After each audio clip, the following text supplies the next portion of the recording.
අද ඔබ යන්නේ පයින් වෙන්න පුළුවන්. එයත් එනවා ඔයත් එක පයින් යන්න.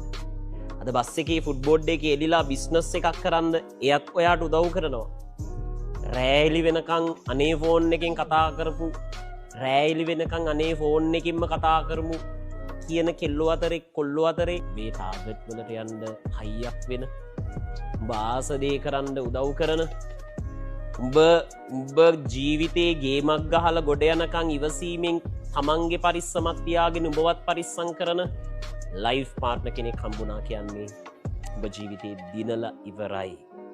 අද මුකුත් නැති වුණත් ඒ කෙනා ඇති ඔබ ජීවිතේ මාර තැනකට යන්න පරිස්සම් කරගන්න ඕනි තමන්ට වඩා අන්න එහෙම මිනිස්සු.